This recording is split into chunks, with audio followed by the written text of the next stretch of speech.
Assalamualaikum, my YouTube family. How are you? Hope so. You are doing well. Again, I'm here with an exciting lecture about SLA. Today's lecture is about noticing. I have done part one and part two, input and interaction.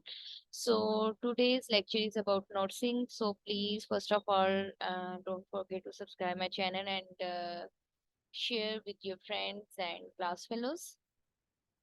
So without wasting time, I should start my lecture. So first of all, think about noticing. आपने कभी class में या फिर वैसे ही कभी कुछ चीजें notice की हैं और नोटिस करने के बाद क्या आपने उनसे कुछ सीखा है? तो 1 मिनट के लिए सोचिए, इसको पॉज करके वीडियो को। खैर मैं तो पॉज नहीं करूंगी क्योंकि 1 मिनट के लिए आप थोड़े से बोर हो जाएंगे, आप वो 1 मिनट आप स्किप कर देंगे। सो 1 मिनट के लिए वीडियो पॉज करके आप ये सोचें कि आपने अपनी लाइफ में जितनी भी चीजें सीखी हैं या आपने कभी किसी चीज को ऑब्जर्व किया हो, किसी पर गौर फिक्र किया हो, किसी चीज को नोटिस किया हो, तो आप उस नोटिस करने से कितनी चीजों को सीखते हैं। कुछ लोग जो है ना वो एक्सट्रोवर्ट होते हैं, कुछ इंट्रोवर्ट होते हैं। जो इंट्रोवर्ट होते हैं वो बहुत ज्यादा चीजें जो है वो नोटिसिंग से सीखते हैं, नोटिस करते हैं लोगों को और वो चीजें अपने अंदर डेवलप करने की कोशिश करते हैं। कुछ तो हैबिट होती हैं, कुछ लैंग्वेजेस से रिलेटेड होता है, और कुछ स्टाइल्स होते हैं। सारी चीजें, बहुत सारी चीजें होती हैं जो इंसान नोटिस करते हैं और वो अपनी पर्सनैलिटी के अंदर लेके आना चाहते हैं। सो नोटिसिंग एसएलए में क्या है, सेकंड लैंग्वेज एक्विजिशन में नोटिसिंग क्या चीज है, लैंग्वेज एक्वायर करने में नोट्सिंग क्या रोल प्ले करता है, इस लेक्चर में हम यही पढ़ेंगे। So what is hypothesis about the claim that learners must attend to and notice linguistic feature of the input that they are exposed to if those forms are to become intake for learning। अब claim क्या होता है, the learner must attend to and notice linguistic features of the input। अब एक student जो है उसके साथ आप बोल रहे हैं, अब वो उसमें क्या चीजें नोट करेगा, लिंग्विस्टिक फीचर्स को नोट करेगा कि वो कौन सी ग्रामर यूज कर रहा है जी, कौन से वर्ड्स यूज कर रहा है, कौन सा एक्सेंट यूज कर रहा है। बहुत ज्यादा मैंने खुद अपनी मैं एग्जांपल दूं तो मैंने खुद, मेरी एक क्लास फेलो थी, वो अ, जो है सराइकी बैकग्राउंड से थी।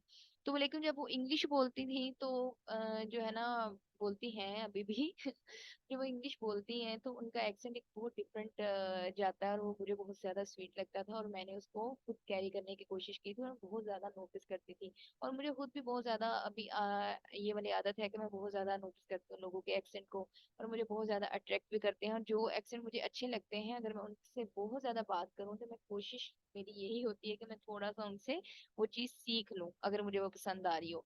तो ये सारी चीजें क्या होती हैं, उसमें लिंग्विस्टिक्स फीचर्स आप देखते हैं ऑफ द इनपुट। इस उस इनपुट में आपको लिंग्विस्टिक फीचर्स को आप नोट करते हैं दैट दे आर एक्सपोज होते हैं जो to if those forms are to become intake for learning.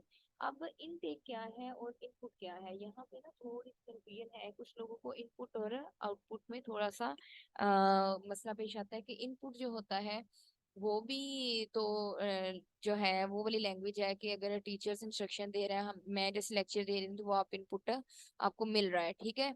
अब इनटेक फॉर लर्निंग क्या है, इनटेक क्या है, इनटेक भी यही है कि जो स्टूडेंट्स ले रहे हैं, नहीं।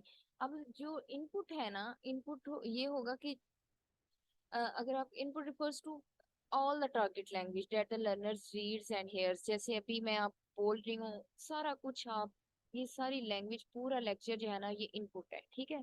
लेकिन इनटेक क्या होगा, refers to a part of input which the learner comprehends and act on the develop his और her internal grammar of the target language and its rules of use. लेकिन ये हो गया। लेकिन दूसरी अगर आप एग्जांपल इसमें लें तो आप इनटेक को ये भी कह सकते हैं कि आपने पूरा लेक्चर सुन लिया, ये सारा इनपुट आपने ले लिया, लेकिन आप इनमें से कुछ चीजें जो हैं वो आप नोट कर लेंगे, उसको अपनी इंटरनलाइज आप इसको कह सकते हैं अपनी लैंग्वेज प्रोफिशिएंसी के लिए या अपने पेपर के लिए इनमें से कुछ चीजें निकाल लेंगे जहाँ आपको या तो डेफिनेशन की जरूरत होगी या फिर आपको एग्जांपल्स की जरूरत होगी, ठीक है। तो आप इसमें से क्या करेंगे, कुछ चीजें कॉपी कर लेंगे। वो इनटेक होगा कि आप उनमें से कुछ चीजें जो है ना, कुछ चंक्स को निकाल लेंगे आपकी लर्निंग में, वो जो आप टारगेट लैंग्वेज को आप अचीव करने के लिए, अपने टारगेट को अचीव करने के लिए कुछ चीजों की जो आपको जरूरत होती है वो इनटेक होगा, ठीक है। The claim that noticing but not understanding is required for learning. Noticing the claim that noticing but not understanding required for learning. अगर आप अच्छे से नोटिस करते हो चीजों को तो ये लर्निंग के लिए काफी है। अंडरस्टैंडिंग नहीं भी हो रही, नोटिस आप अच्छा कर रहे हैं, आपकी ऑब्जर्वेशन बहुत स्ट्रांग है, तो आप अच्छा सीख सकते हैं। Learners can not learn the grammatical features of language unless they notice them. Learners जो है वो ग्रामेटिकल फीचर्स को नहीं समझ सकते हैं जब तक कि वो उनको नोटिस ना करें। ठीक है, ये हर एक की अपनी एक अलग थिंकिंग होती है। कुछ लिंग्विस्ट कहते हैं कि वो इंटरेक्शन से ज्यादा अच्छा सीखते हैं, कुछ कहते हैं कुछ उनके अंदर लैंग्वेज एक्विजिशन डिवाइस ऑलरेडी होती है, उनको बस थोड़ी सी हेल्प की जरूरत होती है। कुछ कहते हैं कि जी इनपुट अच्छा सा हो, टीचर्स की स्ट्रेटजीज बहुत अच्छी हो, और कुछ कहते हैं कि अगर बच्चों की ऑब्जर्वेशन अच्छी है, अगर उनकी नोटिस वाली स्किल अच्छी है, तो वो ग्रामेटिकल फीचर्स को अच्छे से सीख जाएंगे। यानी कि वो देख देख के इंटरेक्शन से भी सीखेंगे, और इंटरेक्शन के साथ ही नोटिस होता है, नोटिसिंग होती है। आप नोटिस करें इंटरेक्शन, ठीक है, उसके बीच में आप चीजें नोटिस करते हो, लोग आपको इनपुट देते हैं, और आप चीजें आप लैंग्वेज को एक्वायर कर लेते हो। ठीक है, ये तीनों चीजों का आपस में लिंक बनता है। Noticing is the essential starting point for acquisition. अगर इसमें इस पॉइंट में देखा जाए, तो जब एक बच्चा पैदा होता है तो वो मोइंग कंडीशन में होता है, फिर उसके बाद बेबलिकल साउंड्स और सारी चीजें Aahista Aahista step by step start होती हैं। तो सबसे पहले बच्चा जो है जब वो मोइंग कंडीशन में होता है, आ कर रहा होता है, तब जो चीजें नोटिस कर रहा होता है, उसको जो है ना, पता चल रहा होता है कि ये मेरी मदर है। क्योंकि वो, अगर आपने फील किया हो तो अपने मदर के हैंड में जाते ही वो बिल्कुल, अगर बच्चा रो रहा है तो वो ठीक हो जाएगा, चुप कर जाएगा। तो बच्चा मुझे तो लगता है कि मतलब आपकी जो सबसे पहले जो सेंसेस में काम करना स्टार्ट करती है ना, वो नोटिसिंग होती है। ठीक है, आप चीजों को, एक बच्चा नोटिस करता है, फिर उसके बाद इनपुट आता है, फिर उसका इंटरेक्शन होता है अपनी मदर्स के साथ, फिर उसके बाद उसको इनपुट रिसीव होना शुरू होता है, और इसी तरह वो लैंग्वेज एक्वायर करता है। How can this hypothesis help students to learn? अब ये hypothesis स्टूडेंट्स को लर्न करने में कैसे मदद कर सकता है? The noticing hypothesis can help students to learn a language with strategies that include their interests, so they can notice and pay attention to all the details of on the language. Learning through music, learning through movies, learning through literature. अब कुछ student को लगता है कि reading बहुत ज्यादा करने से आप अच्छी वोकैबुलरी कलेक्ट कर सकते हो, और आपको अच्छी, आप अपनी लैंग्वेज में प्रोफिशिएंट हो सकते हो। अगर इंग्लिश के, अगर आप नॉवेल्स या ड्रामास या आप सुन देख पढ़ते हो, तो आप बहुत अच्छी वोकैबुलरी कलेक्ट कर सकते हो। कुछ लोग जो है ना, बल्कि बहुत ज्यादा लोग कहते हैं कि आप इंग्लिश मूवीज देखें, तो आप जो है वेब सीरीज का, जैसे अभी बहुत और चल पड़ा है, तो आप वो देखें तो आपकी वोकैबुलरी और आपके साथ ही आपका एक्सेंट और आपका स्पोकन स्टाइल, ये सारी चीजें इम्प्रूव होंगी। और उसके बाद लर्निंग थ्रू म्यूजिक, को कुछ लोगों को लगता है कि इंग्लिश म्यूजिक सुनने से आप बहुत ज्यादा प्रोफिशिएंट हो सकते हैं। तो ये क्या है, ये वाला हाइपोथेसिस स्टूडेंट्स को किस तरह लर्न जो है ना वो हेल्प कर सकता है? क्या वो अटेंशन देते हैं? इसमें मूवीज में जो लैंग्वेज यूज हो रही है, वोकैबुलरी यूज हो रही है, लिटरेचर में जो लैंग्वेज यूज हो रही है, वोकैबुलरी यूज हो रही है, उसके बाद म्यूजिक में डिफरेंट वेज में स्टूडेंट्स नोटिस करने के बाद इस तरह अपनी लैंग्वेज को इम्प्रूव कर सकते हैं। How can these hypothesis can help teachers?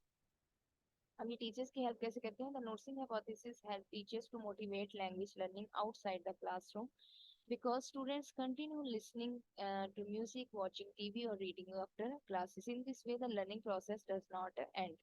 अब ये क्या करता है कि टीचर्स जो हैं वो बच्चों को मोटिवेट करें लैंग्वेज सीखने के लिए अपने क्लासरूम्स के बाहर भी, क्योंकि स्टूडेंट्स जो हैं वो म्यूजिक सुनते रहते हैं, वो टीवी देखते रहते हैं, वो कुछ ना कुछ पढ़ते रहते हैं, तो उनको रिकमेंड करें अच्छी अच्छी चीजें जिनसे उनकी वोकेबलरी इंक्रीज हो, जिन चीजों को वो नोटिस करने करें। अक्सर आपने एक्शन मूवीज देखी होंगी, तो उस अगर उसमें मूव्स होते हैं, मूव्स के साथ भी आपको पता चलता है कि अच्छा एंगर वाले मूड में जो है मूव में आपने कैसे बोलना है। आप अगर जो है ना बहुत खुश हैं, तो उसमें आपने कैसे एक्साइटमेंट शो करनी है। मतलब वो डिफरेंट सिनेरियोस होते हैं, उसके बेस पे भी बच्चे जो हैं वो चीज़ों को नोटिस करते हैं और वो चीज़ों को सीखते हैं। How can noticing hypothesis help students to learn English? The hypothesis claims that learner cannot learn the grammatical features of a language unless they notice them. Actually, noticing alone is not enough to acquire a second language. It is just a primary point of the process. Beginning का process, जैसे मैंने पीछे बताया कि सबसे पहले एक बच्चा जब पैदा होता है या फिर एक बच्चा जब क्लास में भी आता है, वेरी फर्स्ट डे अगर आप नोट करें, एक स्टूडेंट अगर क्लास में आता है, वो तो सबसे पहले क्या करेगा, चीजों को नोटिस करेगा, ठीक है। फिर उसके बाद क्या करेगा, उसका इंटरेक्शन होगा।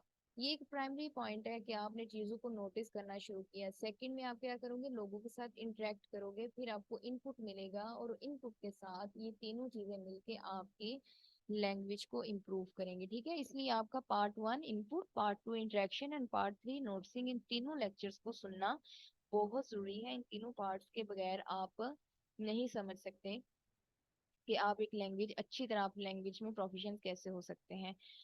ये था आज का लेक्चर नोट्सिंग के बारे में। सबसे पहला लेक्चर इनपुट के बारे में था, देन इंटरेक्शन एंड देन नोट्सिंग।